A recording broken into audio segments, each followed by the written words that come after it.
Andrew Craig, written by Mike Rice.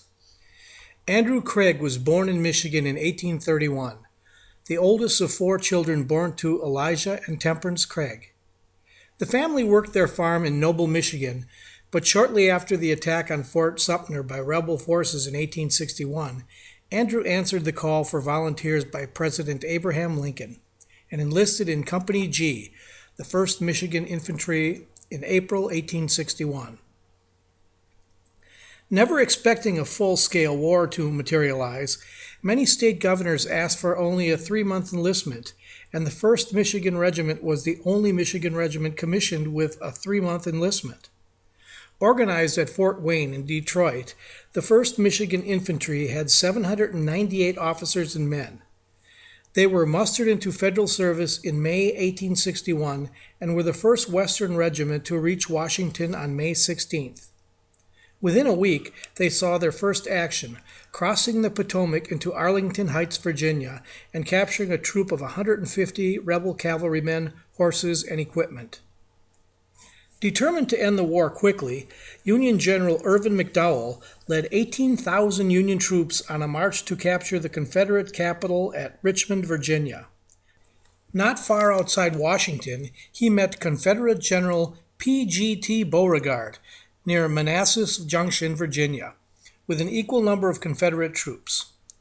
On July 21, 1861, it became the site of the first major Civil War battle, known as Bull Run.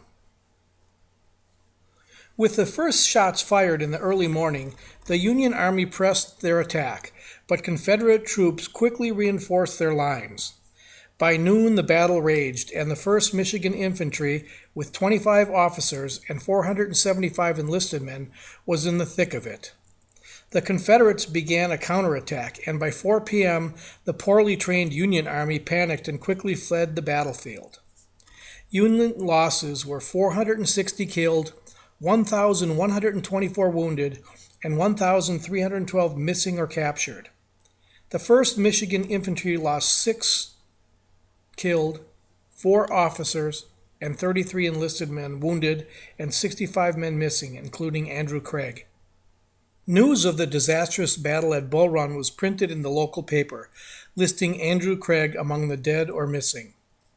The family later found that he was a prisoner at Charleston, South Carolina, and in early May 1862, Craig and 36 other prisoners of the 1st Michigan were released and arrived in Detroit to a cheering crowds and a band. On May 20th, he was mustered out of service. In June 1863, Andrew married 32-year-old Lida Ann Fish, and shortly after moved to St. Joseph, Missouri, where he got a job as a deputy sheriff with Lida's brother, Harry. One night in February 1868, the jail was full, holding 32 prisoners.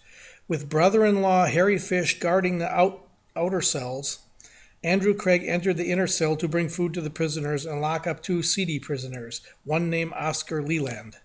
They grabbed him, taking the keys, and Leland knocked him down with a blow to the head by a wood log. As they made their escape, Leland struggled with Harry Fish, who shot Leland in the shoulder, but was killed when Leland landed a blow to his head with the wooden log. Lida heard the noise and grabbed 2 guns before heading downstairs to the jail. Seeing the struggle, she shot Leland with a mortal wound to the gut before being clobbered with the wooden club. Several prisoners escaped, but Leland collapsed and died outside the jail. Andrew and Lida were hurt but recovered from their wounds. They had 2 children, Irvin and Minnie. In the 1880s, they moved to Deadwood in the Dakota Territory, where he was active in the local Methodist Church and was a staunch supporter of the Republican Party. He later moved to Lake Charles, Louisiana, where he died in September 1897.